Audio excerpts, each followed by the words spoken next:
Hola, muy buenas noches, gracias por acompañarnos en esta emisión más de La Hora del Miedo.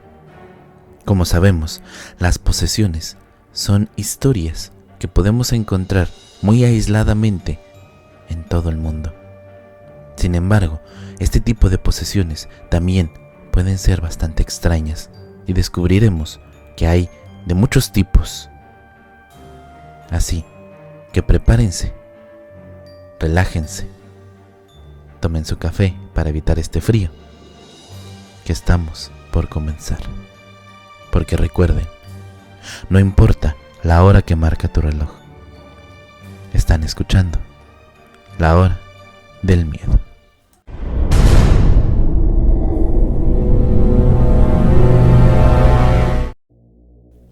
Se sabe que las personas pueden ser poseídas, pero también puedes encontrar registros de animales que han sido poseídos.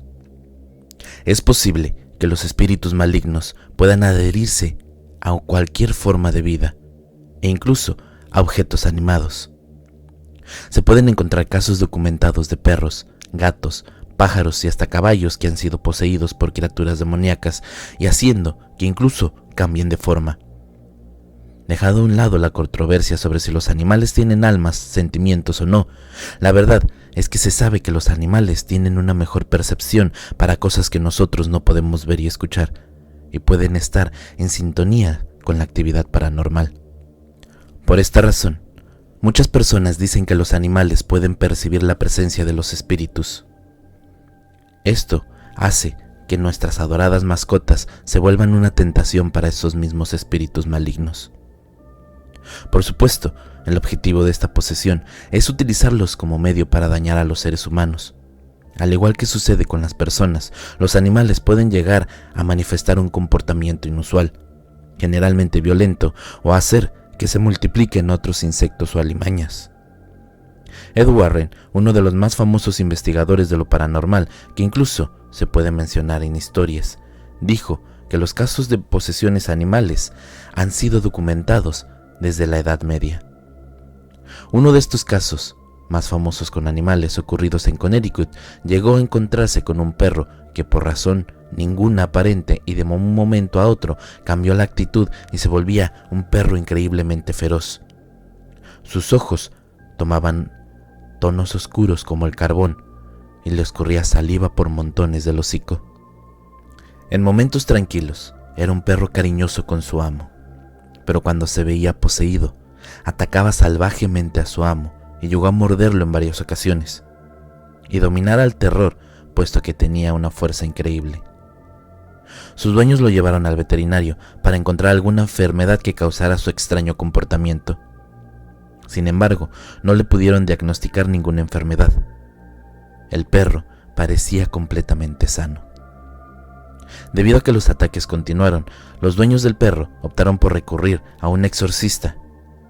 Cuando el sacerdote realizó el rito del exorcismo, todos los presentes vieron cómo el perro se ponía rígido, sus ojos se hinchaban, gruñía y se estremecía, como si sufriera una convulsión. Al finalizar el exorcismo, el perro soltó un gemido que sonó demasiado sobrenatural. Este momento le causó un escalofrío a todos los presentes. Sin embargo, a partir de este momento, el perro no volvió a tener un comportamiento agresivo o poco natural. Los registros de los Warren también encuentran la historia de un gato poseído que trató de aniquilar a la mujer que lo adoptó. La mujer se llevó el gato negro a casa sin saber que había sido utilizado en rituales de magia negra y en los que suelen utilizar animales de pelaje negro. Cierta noche, la mujer se despertó al sentir algo sobre su pecho. Cuando abrió los ojos, el gato se encontraba sobre ella, mostrándole los colmillos, las orejas pegadas al cuello. El animal gruñía y le escupía en la garganta, algo asqueroso como suena. La mujer comenzó a ahogarse, sin poder respirar. Pudo observar como una sombra rodeaba a aquel gato. Lo único que se le ocurrió a aquella mujer fue rezar tanto como pudo. El gato sisió, salió corriendo de la casa, y aquella mujer jamás volvió a ver a este gato.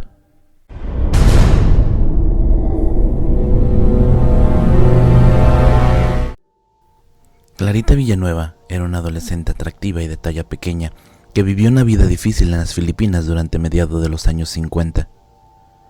Ella no era ajena para lo paranormal, ya que creció en un lugar en que su madre llevaba a cabo sesiones espiritistas y predecía el futuro como forma de ganarse la vida.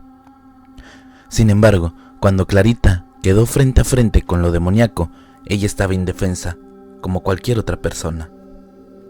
Cuando su madre murió, Clarita quedó sola en el mundo y tuvo que valérselas por sí misma desde los 12 años. Ella comenzó como vagabunda, pero rápidamente cayó en el terrible mundo de la prostitución, ya que no tenía muchas opciones. Se volvió hábil con su profesión y se concentró en la ciudad capital de Manila para tener mayores ganancias. No era la única joven desamparada, por lo que tenía que esforzarse para ganar lo necesario y sobrevivir. Una noche oscura de 1953, cuando Clarita tendría 18 años, la policía de Manila la arrestó por los cargos de su profesión y vagancia. Fue en este momento cuando la encerraron en prisión en Bilid, y las autoridades descubrieron que había algo bastante extraño y perturbador con esta joven mujer.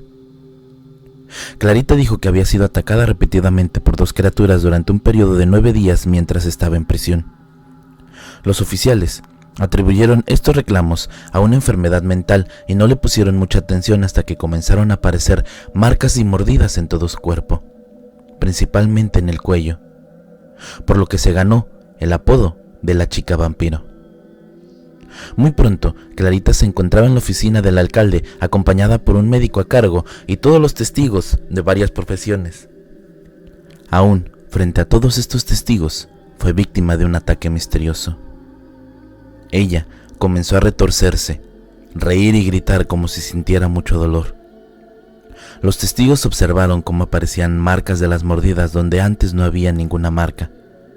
Dijeron que estas marcas de mordidas aparecían bajo la palma de la mano de una persona cuando sostenía su brazo, y entonces esta marca se hacía visible cuando se retiraba la mano, como si se tratara de moretones, pero en forma de mordidas. En cierto punto, las personas presentes vieron cómo Clarita hizo un movimiento como de jalarle el cabello o algo a alguien que no se podía ver, y luego descubrieron que ella tenía mechones de pelo negro y grueso, también estaban lacios, y todos en su puño apretado. El cabello coincidía con las descripciones de sus agresores. Clarita, previamente al ataque, en otra ocasión, había descrito a unos atacantes como hombres altos, cubiertos de cabello grueso y rizado en su cabeza, pecho y brazos. También tenían dientes anormalmente largos, similares a los de un perro, y sus ojos eran penetrantes, como si pudieran ver dentro de su alma. La otra criatura era muy bella, como de unos 60 centímetros de alto. Estaba vestida con una capucha negra y tenía dientes afilados como de un vampiro y ojos abultados. Esos seres tomaban turnos para morderla, dijo según Clarita. El más pequeño se subía sobre su cuerpo para acceder a nuevos lugares donde morder. Ambos preferían las zonas carnosas de su cuerpo donde sería fácil que ella misma se hubiera mordido, señal de que ella misma no lo había causado. Aparecían mordidas en la parte superior de su torso, en los brazos y en el cuello. Las mordidas dejaban cardenales de dolor morado, descoloridos, y a veces también dejaban un rastro húmedo. Conforme siguieron los horribles ataques, su historia rápidamente llamó la atención de los medios, llegando a ser la portada de muchos periódicos en Filipinas, Estados Unidos y eventualmente en todo el mundo. Los periódicos la representaban con una foto en la joven y atractiva mujer de pelo negro. Mostraba un rostro contorsionado por la angustia y los ojos llenos de desesperación. Uno solo puede imaginar el miedo y la impotencia que sentía Clarita, tan joven y sin una familia que pudiera cuidarla. Otra foto de los periódicos revelaba a una joven y hermosa mujer con su boca muy abierta por el dolor, los ojos cerrados con fuerza, y según informaba, en la agonía de la convulsión, Clarita comenzó a entrar en momentos de trance, seguido de convulsiones que cada vez sucedían con más frecuencia. Durante sus trances, los profesionales médicos que llegaron a acudir hasta ella durante sus experiencias trataron de picar su piel con agujas, pero ella no manifestaba ninguna reacción. Parecía como si su cuerpo estuviera presente, pero Clarita no. Algunos expertos médicos, como era de esperarse, insistían que sus experiencias no eran más que manifestaciones de histeria mental. Incluso insistían que las marcas de mordidas eran decoloraciones de la piel causadas por su mente, aunque no podían proporcionar una explicación sobre cómo podía su mente causar estas marcas. Otras personas que fueron testigos de los mismos incidentes no estaban de acuerdo con los profesionales médicos. Afirmaron que algo invisible para todos, excepto para Clarita, la estaba atacando, y todos estaban indefensos a la hora de protegerla. También señalaban la humedad similar a la saliva que aparecía en alrededor de las marcas, como otra prueba para refutar esta dudosa teoría. Entre los testigos también había un escéptico que acusaba a Clarita de montar todo este espectáculo para atraer la atención. Este hombre fue maldecido por Clarita, y de acuerdo con los presentes, sus ojos anormalmente grandes y expresivos se estrecharon y adoptaron una apariencia similar a los ojos de una serpiente, mientras ella sencillamente decía al escéptico: «Vas a morir». Y aunque no se puede comprobar si en efecto lo maldijo, aquel hombre falleció al día siguiente. Él no fue la última víctima de sus supuestas maldiciones de Clarita. Uno de los carceleros principales había pateado agresivamente a Clarita por algún supuesto mal comportamiento. En respuesta, los testigos dicen que ella se volteó hacia el guardia y murmuró las mismas palabras. 4 días después, aquel carcelero falleció. El miedo invadió a muchas personas en Manila que llegaron a creer que Clarita no era solamente una víctima de posesión demoníaca, sino que también era una poderosísima bruja. El hecho de que su madre fuera una divina tampoco ayudaba a su caso. Aunque muchos países de todo el mundo ofrecían ideas de curas y tratamientos, parecía que ninguna nación cristiana tenía la valentía de responder. Después de semanas de tormentos, la ayuda llegó a la torturada Clarita en forma de un ministro americano, Lester Sumrall, quien ayudaba a construir algunas iglesias locales en Filipinas. Lester Sumrall sintió que Dios lo había llevado a ayudar a la joven y valiente. Se acercó al alcalde y su equipo para pedirle permiso de visitar a Clarita, diciendo que ella padecía un caso de posesión demoníaca. Sumrall era el ministro protestante, por lo que no realizó un exorcismo católico romano, aunque sí fue un exorcismo de todas maneras. Conforme empezó a enfrentarse a los demonios en nombre de Jesucristo, ellos comenzaron a hablar por medio de Clarita. 2 voces distintas que correspondían a los 2 demonios que Clarita decía haber visto. Después de unos días, Sumrall estaba seguro de que Clarita ya era libre de los poderes malignos, hasta que volvieron una vez más, y Sumrall se enfrentó a ellos otra vez en nombre de Jesús. Finalmente, logró expulsarlos de una vez por todas y alentó a Clarita a buscar la salvación para prevenir futuras posesiones demoníacas. Clarita fue libre de los demonios el resto de sus días. Siguió activa en la iglesia de las Filipinas y luego se casó, tuvo familia y no se supo más de ella.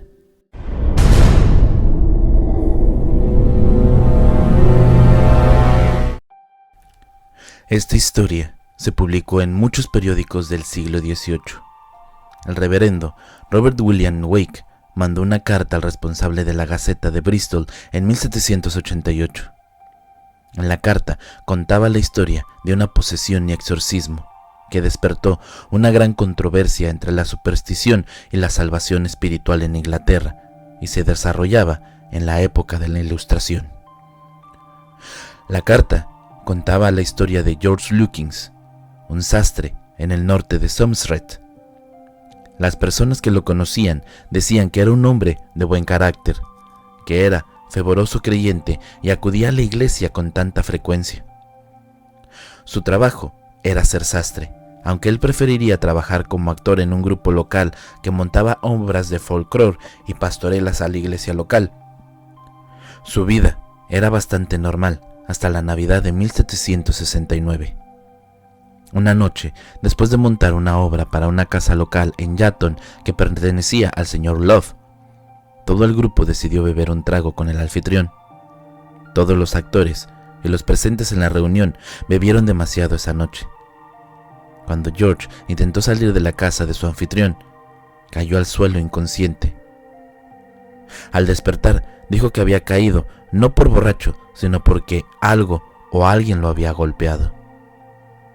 Al día siguiente, George esperaba sufrir solamente una terrible resaca, pero sus síntomas eran mucho más que esto. Comenzó a sufrir ataques que comenzaron con temblores violentos en su mano derecha, que luego iban subiendo por su brazo hasta su rostro. Eventualmente, todo su cuerpo se estremecía con espasmos. Durante estos ataques, comenzaba a gritar que él era el demonio y comenzaba a llamar a ciertos seres que estaban dedicados a su voluntad y les ordenaba que torturaran a esta pobre víctima con todo el poder que tuvieran. Era como si George se hubiera vuelto loco, pero en realidad había sido poseído y el demonio hablaba a través de su voz. Así es como comenzó este caso de posesión demoníaca. Luego de esto, comenzaba a cantar canciones folclóricas con voces femeninas y masculinas. Cantaba los himnos de Dios al revés y hacía ruidos animales como gruñidos o ladridos. Otro de sus síntomas era contorsionar su cuerpo en posiciones increíbles y arrojarse por la habitación como si algo o alguien más lo estuviera aventando. Cuando escuchaba oraciones o expresiones religiosas, George gritaba de dolor y comenzaba a gritar blasfemias y groserías. Según varios registros de los testigos de estos ataques, varias personas dicen que parecía como si alguien más lo estuviera manipulando. Sus ojos permanecían cerrados durante todo el ataque, aunque parecía estar lúcido y capaz de comprender las personas las cuales le hablaban. Igualmente, era incapaz de contestar preguntas durante estos momentos. Al terminar su ataque, George gritaba que el demonio había concluido su ceremonia, pero que continuaría su resolución de castigo para siempre. Así pues, después de demostrar su poder, dejaba que el paciente se recuperara de su influencia a pesar de estar débil y exhausto. Estos ataques normalmente solían durar alrededor de 1 hora y podía llegar a sufrirlos hasta 7 veces al día, cada día de la semana. Debido a todas las lesiones que causaban estos ataques, varias personas de la iglesia le ayudaban a evitar que se lastimara. Lo sostenían mientras intentaba arrojarse hacia las paredes y al piso. George continuó con su vida como pudo, a veces quedando en cama por varios meses después de cada ataque, y luego pasaban varios meses sin sufrir de estos. Él llegó a acudir a varios hospitales que aún no sufría de ningún tipo de ataque, y simplemente lo diagnosticaron como hipocondríaco. Al volver a casa, los ataques se repetían y podía llegar a pasar horas convulsionado violentamente, hablando y cantando con varias voces y maldiciendo. Varios médicos fueron a visitarlo y le recetaron grandes dosis de laudano, un opioide que tranquilizaba, pero este no sufrió efecto. Debido a que necesitaba muchos cuidados, George terminó viviendo en varias casas, incluyendo la de su hermano, que lo cuidó y atendió. Eventualmente los ataques se fueron haciendo cada vez más y más esporádicos hasta que parecían haber desaparecido. Sin embargo, en 1787, los ataques volvieron y se hizo evidente el diagnóstico. Según las palabras del mismo George, le dijo a los médicos y a los sacerdotes que había sido poseído por 7 demonios. Así pues, le pidió a los sacerdotes que lo visitaran 7 padres dispuestos a expulsar la presencia demoníaca. En la primavera de 1788, George se fue a vivir a la casa del reverendo Joseph Eastbrook, quien estaba convencido de la posesión de George, y varios de sus fieles le habían pedido ayuda con este caso. El reverendo cuidó al enfermo durante estos ataques y trataba de analizar si es verdad que se trataba de una posesión demoníaca.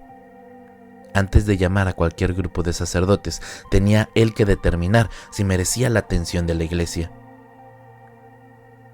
El reverendo se reunió con otros sacerdotes de la religión. Estuvieron de acuerdo con aquel problema de George Lutyens, que era algo sobrenatural. Pero ellos no querían realizar ninguna oración para curarlo. Es decir, no realizarían ningún exorcismo. Entonces, el reverendo contactó a la iglesia anglicana y a uno de sus fundadores del movimiento metodista. Así pues, se reunieron otros 6 clérigos metodistas para participar en el ritual. Se reunieron en la iglesia de Bristol y prepararon todo lo necesario para aquel exorcismo. El rito comenzó a las 11 de la mañana con cánticos de algunos himnos apropiados para la ocasión. En poco tiempo, George comenzó a convulsionar de una forma ya conocida. Sin embargo, sus convulsiones y movimientos se volvieron cada vez más fuertes. Uno de los reverendos le preguntó el nombre del Padre, del Hijo y del Espíritu Santo. ¿Quién eres? Y no hubo respuesta. Hasta la tercera vez que contestó, después de sonreír, y dijo con una voz horrible: soy el diablo. Cuando se le preguntó por qué atormentaba a este hombre, su respuesta fue: para mostrar mi poder a los hombres. Después de esto, George sufrió una terrible convulsión, por lo que lo retuvieron entre 2 hombres que estaban ahí para ayudar a los padres. El hombre comenzó a echar espuma por la boca, su cara se distorsionó en gestos que parecían imposibles, y después de algunos movimientos violentos, habló con una voz profunda, vacía, pidiendo explicaciones a George y burlándose de él por pedir la ayuda de personas tan tontas. Luego, juró por su guarida infernal que nunca soltaría a este hombre y que lo torturaría 1000 veces peor. La voz era bastante demoníaca y continuó cantando y blasfemando, hablando de su poder y jurando eterna venganza a todos los presentes, retándolos a oponerse. Luego ordenó a sus sirvientes que aparecieran y que tomaran sus puestos. Siguió maldiciendo y cambiando de voces mientras el hombre sufría en agonía. De vez en cuando soltaba una risa terrible y otras veces hacía ruidos de animales. Aquellos sacerdotes seguían rezando mientras las voces de George cantaban Te Deum al Demonium. Los hombres rezaban y le incitaban a repetir el nombre de Jesús. Uno de los reverendos ordenó varias veces al espíritu maligno que saliera del hombre, hasta que una voz dijo: debería renunciar a mi poder. Y luego se escucharon terribles aullidos. Poco después se escuchó otra voz que decía: nuestro amo nos ha traicionado, ¿a dónde iremos? A lo que contestaban otras voces dentro de George: al infierno. Tan pronto como terminó el conflicto de las voces, George pudo hablar con su voz natural y decir: bendito Jesús. Se tranquilizó, alabó a Dios por su ayuda y se puso a recitar uno de los salmos. Después de 18 años sufriendo de la posesión demoníaca, George Lutyens por fin había sido liberado.